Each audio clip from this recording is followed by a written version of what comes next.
Bienvenidas y bienvenidos a este video sobre interacción de la radiación con la materia. Anteriormente habíamos visto que las sustancias radioactivas, cuando decaen, producen emisiones que son fotones o partículas. En el video de hoy me interesa contar un poco algunas características que tienen las interacciones de estos fotones y partículas con los materiales que se encuentran en su camino, porque esto nos va a permitir entender más adelante cómo estas interacciones que por ejemplo se producen con el tejido de nuestros cuerpos se pueden utilizar para obtener imágenes o para realizar terapias. Los modos en que interactúan los fotones y las partículas con la materia son diferentes, así que vamos a estudiarlas por separado. Vamos a arrancar con la interacción de partículas, que son aquellas que tienen masa en reposo distinta de cero.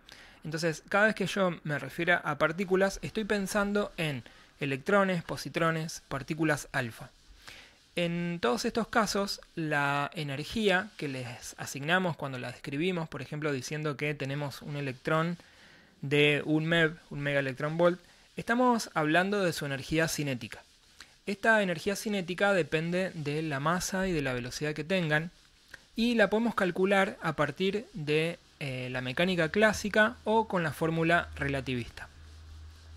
En cada uno de estos casos, si conocemos la energía cinética y la masa, por supuesto, de la partícula, vamos a poder despejar su velocidad.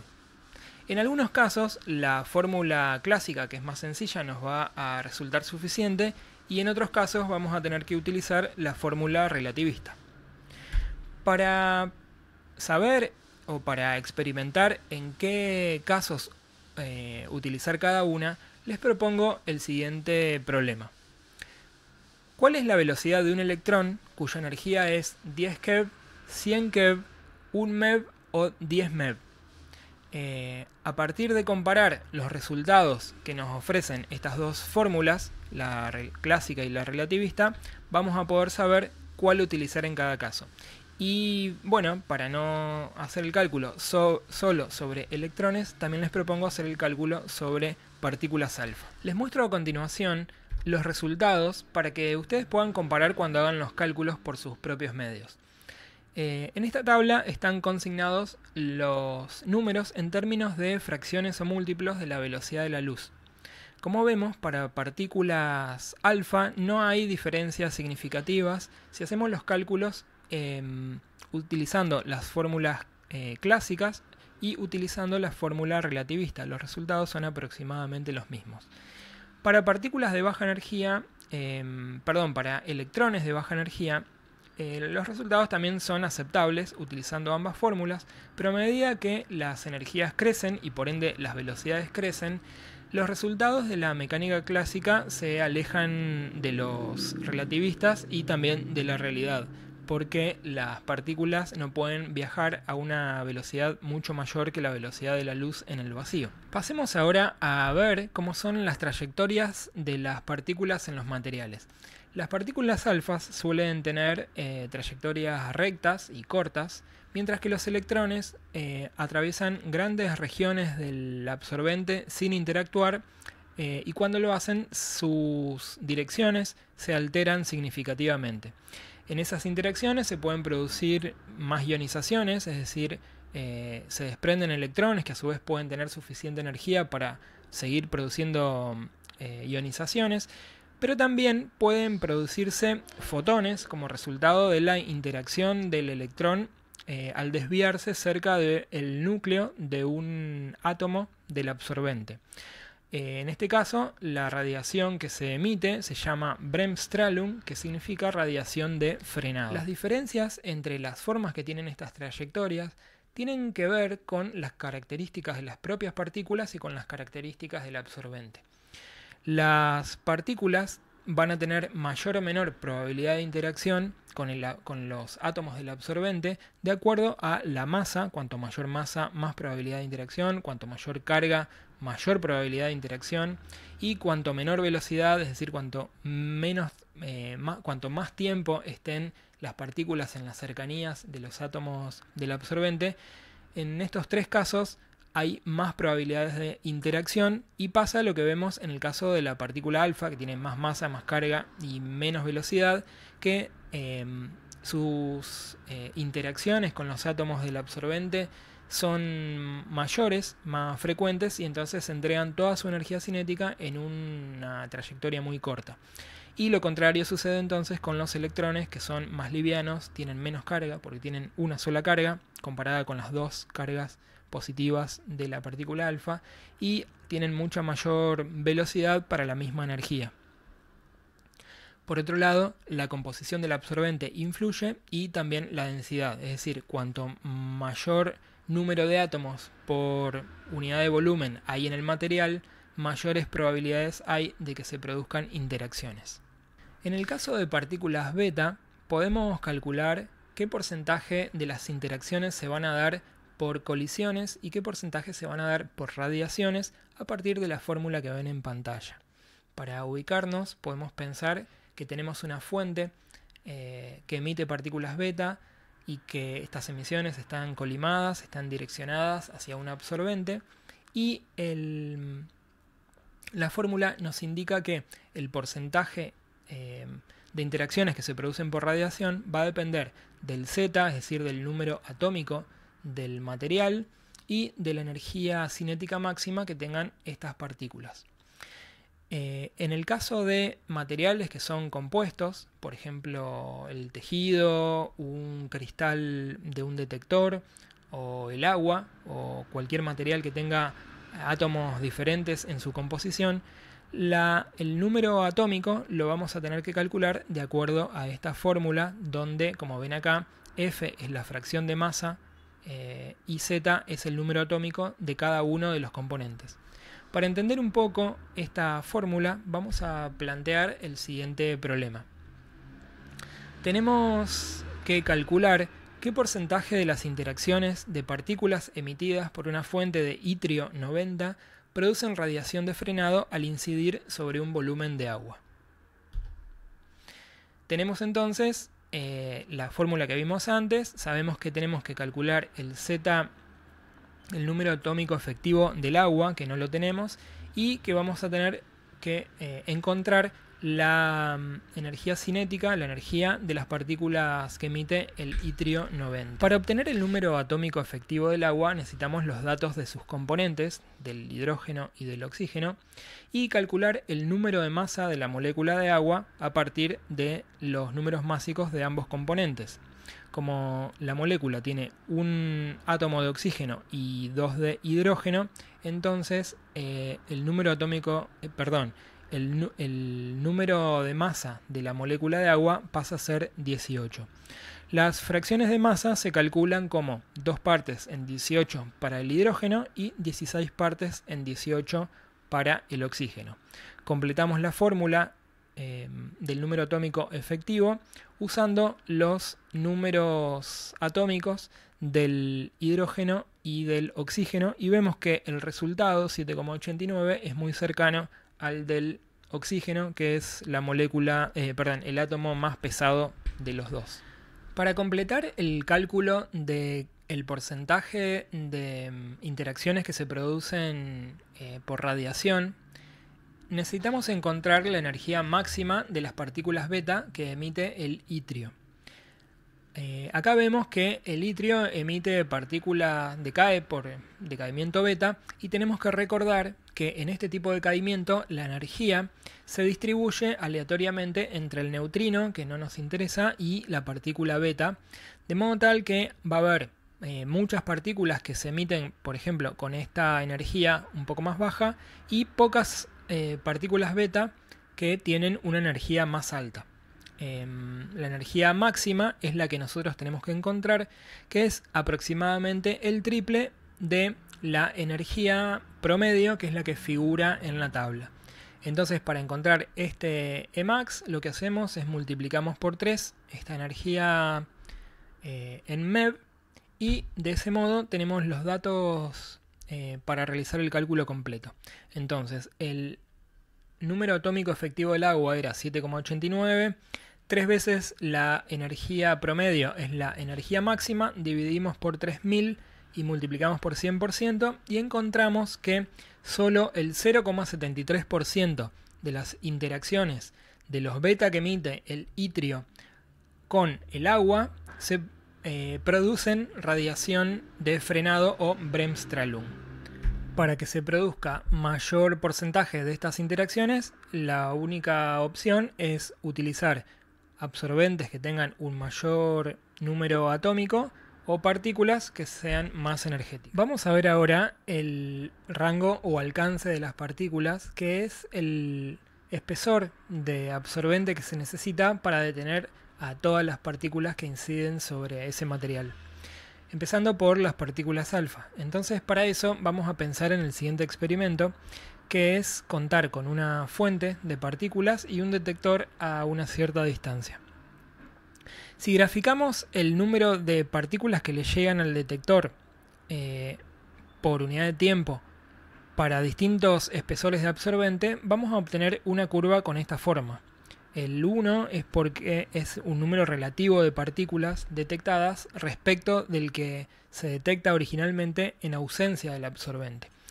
Entonces, en tanto aumentemos el absorbente poco, las partículas alfa van a seguir llegando al detector en la misma cantidad por unidad de tiempo, pero en un momento, para un cierto espesor de absorbente, va a empezar a disminuir la cantidad de partículas que llegan al detector hasta detenerse completamente. Se llama rango, en el caso de las partículas alfa, al espesor que disminuye a la mitad el número de partículas que llegan al detector. Y se puede calcular para el aire con esta aproximación que ven acá, y para otros materiales aplicando esta fórmula, en donde también están incluidos las densidades del aire y del material en cuestión, y los números másicos del aire y del mismo material.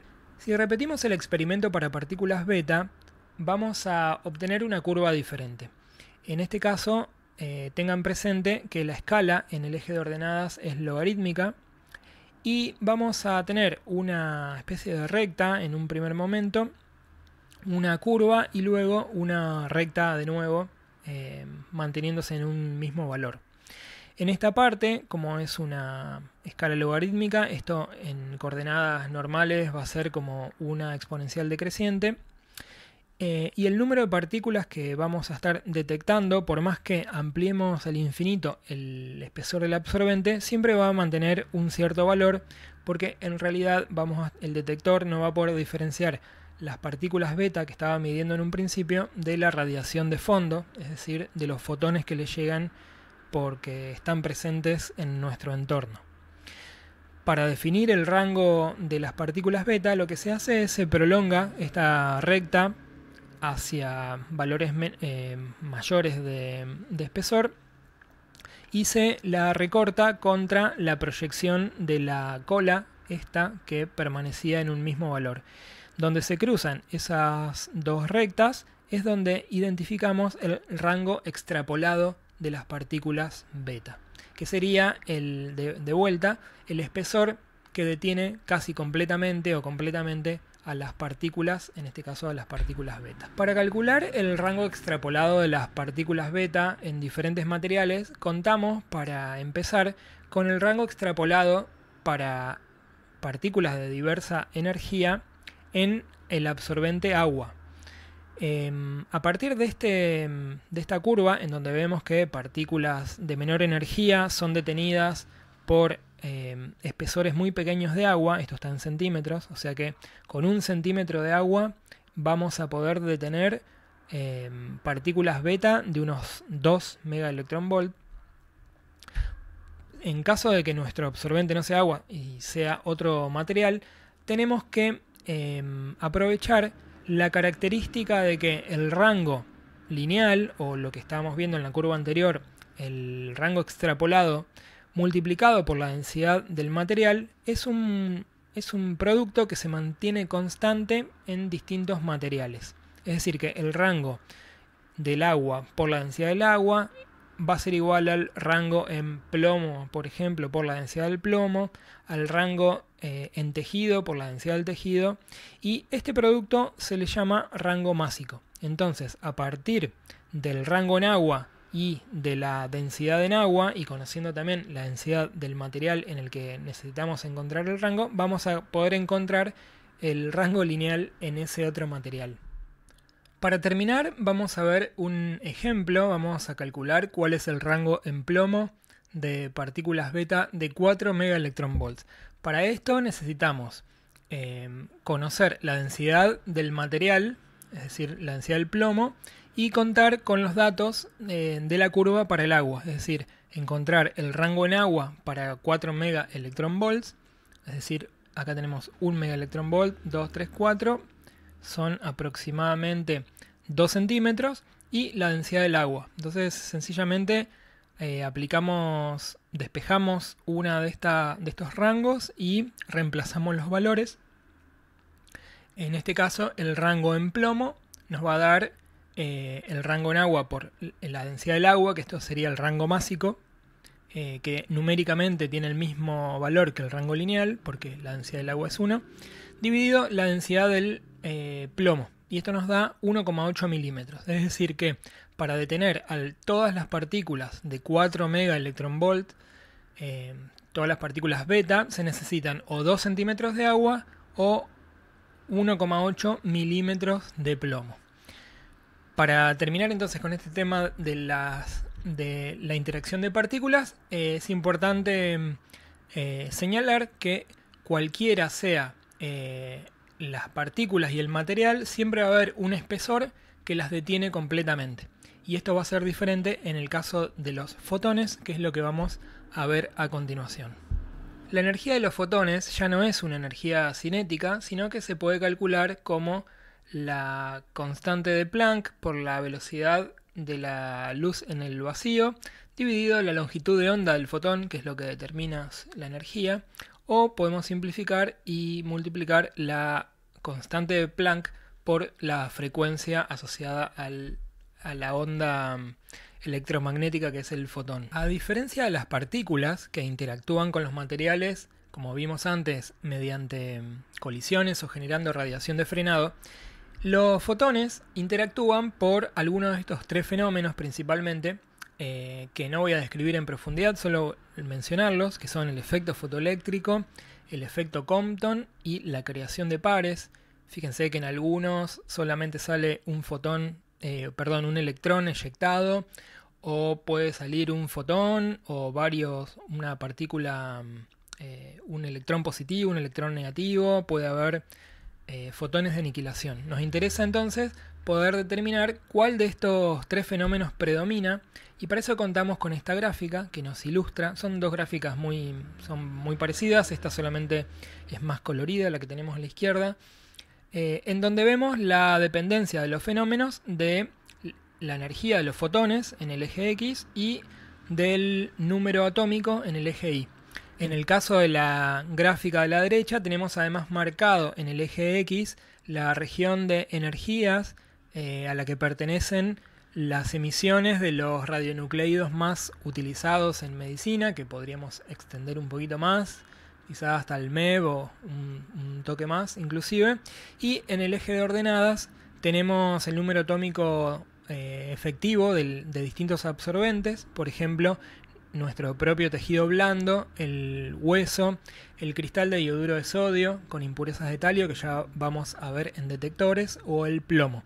Entonces, para una cierta energía y un cierto material, vamos a ver cuál es el fenómeno predominante. Nos toca analizar ahora el mismo experimento que vimos antes para partículas, pero ahora para fotones. Tenemos una fuente que emite fotones en todas direcciones, a una cierta distancia un detector y en el camino un absorbente, y queremos ser capaces de responder todas estas preguntas. Por ejemplo, cómo interactúan los fotones con el absorbente, cosa que vamos a responder con la información que acabamos de ver. ¿Qué porcentaje de fotones son detenidos por absorbentes de distinto material y espesor? ¿Cuántos fotones llegan al detector? Del total de fotones que emite la fuente, que van en todas direcciones, solamente una parte llegan a este sector, así que queremos calcular qué cantidad. y cómo interactúan con el detector, que va a ser una respuesta muy parecida a la que respondimos respecto del absorbente. En camino a responder estas preguntas, vamos a definir una cantidad que es la tasa de fluencia. Para entender un poco de qué se trata, partimos de considerar una fuente ubicada en algún lugar del espacio, centrada en un eje de coordenadas, donde tenemos los ejes X, Y y Z. Y desde allí, esta fuente, que es aproximadamente puntual, emite fotones en todas direcciones, que son los rayos identificados en rojo. A una cierta distancia de la fuente, digamos una distancia R, tenemos una superficie que sería la esfera que une todos los puntos que están a esta misma distancia. El área de la esfera de radio R se puede calcular como 4pi por radio al cuadrado. Y bueno, los fotones que son emitidos en todas las direcciones van a atravesar esta superficie. La tasa de fluencia la definimos, podemos definirla como una tasa de fluencia de fotones o una tasa de fluencia de energía. Y lo que vamos a estar haciendo es contar cuántos fotones o cuánta energía total atraviesa la esfera de radio R por unidad de tiempo. En el caso macroscópico lo podemos calcular según esta fórmula que, como ven acá, está identificada con una I latina porque la tasa de fluencia de energía tiene un sinónimo que es intensidad. Entonces lo que estamos definiendo es intensidad, que va a ser el producto del número de fotones que atraviesan esta superficie por la energía de estos fotones. Podemos suponer que todos los fotones tienen la misma energía, entonces va a ser n el número de fotones por la energía única que cada uno de ellos tiene, dividido el área de la esfera y la unidad del tiempo. Si ahora repetimos el cálculo, pero no para la esfera completa, sino para un pequeño sector sobre la superficie de la misma, vamos a obtener un valor de intensidad que es igual al que calculamos antes, pero para hacer el cálculo sobre este pequeño fragmento de la superficie de la esfera, hacemos el producto entre el número de fotones que atraviesan esta superficie por la energía de esos fotones y dividimos por la superficie S y por el mismo tiempo t que considerábamos antes.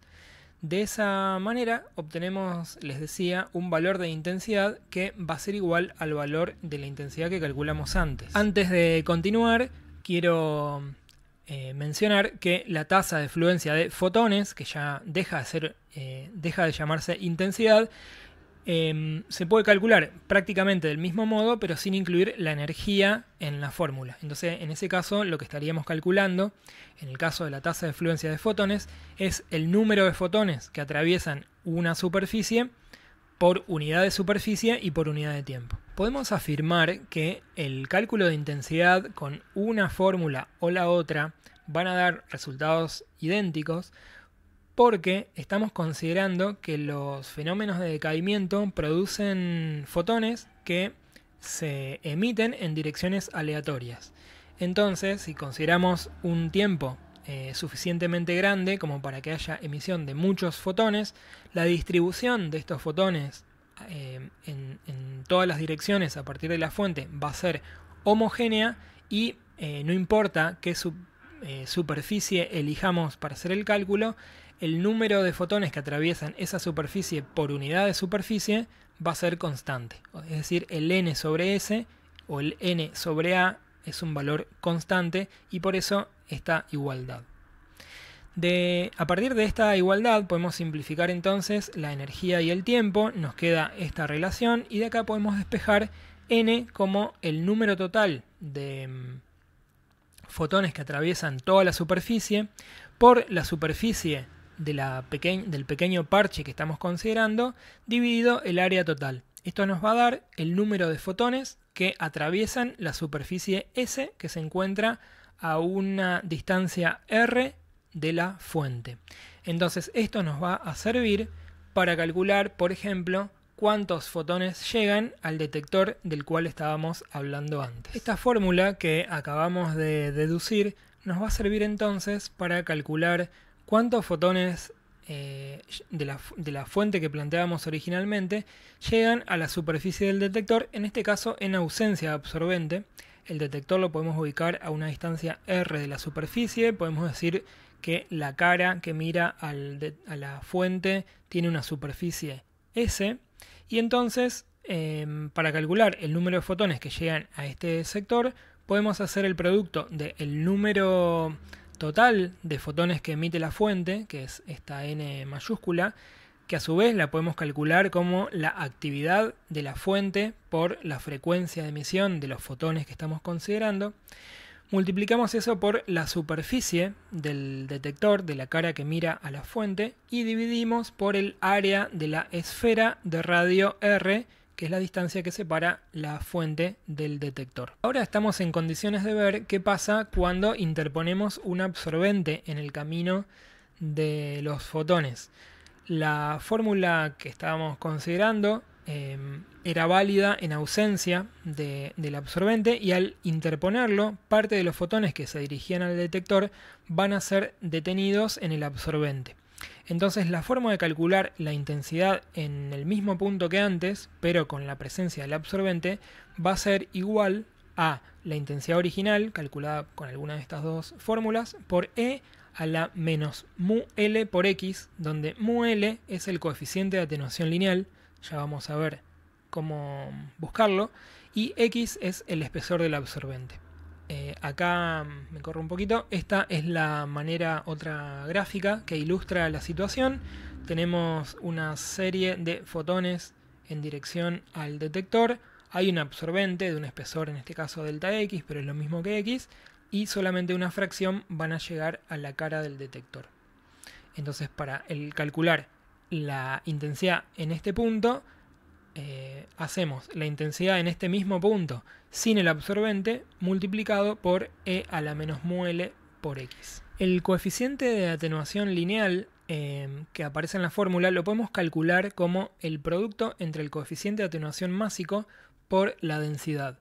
Este coeficiente de atenuación másico, que tiene sus unidades de centímetros cuadrados por gramo, por unidad de masa, está tabulado en una página del National Institute of Standards and Technology, que es esta página donde están los coeficientes de atenuación máxicos para rayos X. Vamos a tratar de verla ahora, que es esta que vemos acá. Esta tabla o este conjunto de tablas están organizadas en 4 partes. En la tabla número 1 están las características de los elementos de la tabla periódica. De acá nos puede interesar con cierta frecuencia la densidad o el Z. En la tabla 2 tenemos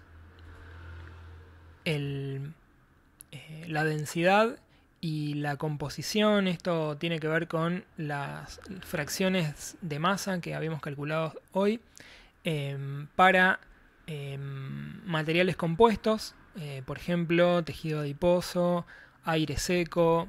Hay unos cuantos materiales acá. Así que decía, obtenemos la densidad, por ejemplo. Y en las tablas 3 y 4 tenemos los coeficientes de atenuación másico, por ejemplo, para el plomo, para cada uno de los elementos de la tabla periódica. Y este coeficiente de atenuación másico, que es la segunda columna, se corresponde con el material, pero también es dependiente de la energía de los fotones incidentes. Así que hay que buscar en esta tabla cuál es la energía de los fotones que estamos analizando.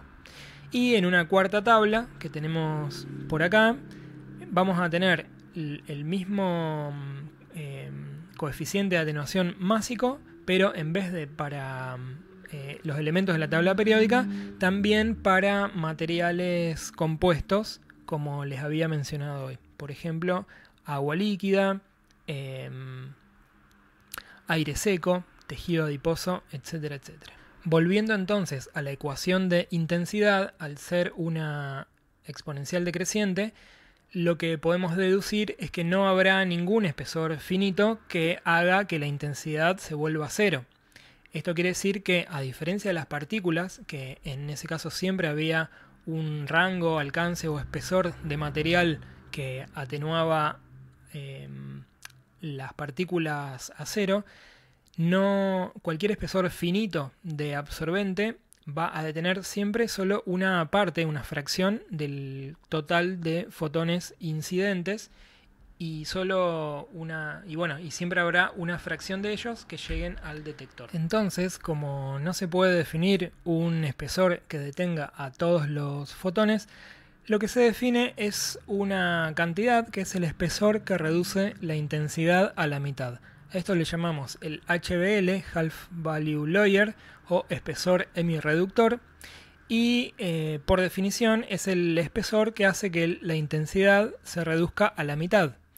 Entonces, si despejamos de esta igualdad el valor de HVL, nos queda que el HVL es el logaritmo natural de 2 dividido el coeficiente de atenuación lineal que aparece en la fórmula de intensidad.